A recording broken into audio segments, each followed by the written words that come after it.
Ce 6 septembre 2025, l'essayiste Antoine Bueno a livré dans l'opinion ses réflexions sur la natalité. D'après lui, les politiques familiales seraient inefficaces et les supprimer serait une source d'économie majeure. En outre, estime-t-il, ce serait une bonne action pour la planète. Il semble ignorer que de toute façon, la quasi-totalité des États est touchée par une baisse de la natalité et que la population mondiale devrait même commencer à décroître à partir de 2060, d'après l'ONU. Il semble aussi ne pas voir que ce n'est pas tant suivant leur nombre que suivant leur mode de vie que les habitants de la planète ont plus ou moins d'impact environnemental. Quant à estimer que les politiques familiales seraient inefficaces, c'est mal connaître l'histoire contemporaine, puisque, au contraire, leur impact sur la natalité a largement fait ses preuves au fil des dizaines d'années de son existence. Ainsi, lorsqu'au sortir de la Seconde Guerre mondiale, la Sarre s'est trouvée de fait sous protectorat français, elle a bénéficié de la politique familiale française et a connu alors une apogée démographique. Et sitôt que la Sarre a quitté en 1957 le giron français et donc les bénéfices de cette politique, la courbe de sa natalité a chuté. Plus proche de nous, on se rappelle qu'en 2014, la politique familiale française a été largement déconstruite.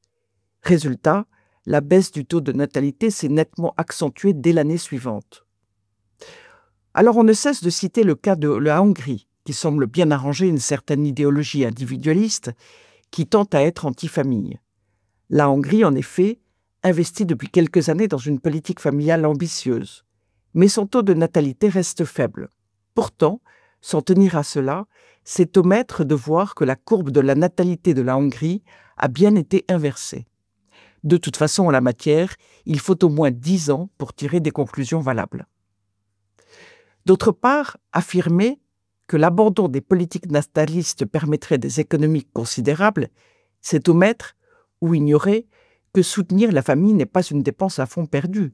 C'est au contraire un investissement et qui rapporte gros. La famille a une production domestique non marchande, mais très importante. Et elle dépense, cotise, paye des taxes et impôts, et plus encore, elle est un capital humain, soit une réalité concrète qui est même prise en compte par les économistes. Ce capital humain repose sur l'accueil de l'enfant, mais aussi son éducation, soit l'apprentissage des compétences du savoir-être, lesquelles conditionnent la capacité d'acquérir une formation académique et de produire à son tour. Comme le souligne l'économiste Jean-Didier Le Caillon dans son ouvrage « La famille au cœur de l'économie », les ordres de grandeur de la richesse produite par la famille sont tellement importants qu'en ce qui concerne l'intérêt qu'il y a à s'en préoccuper, il n'y a aucun doute. Vraiment, nous avons tout à gagner à réinvestir au plus vite dans la politique familiale.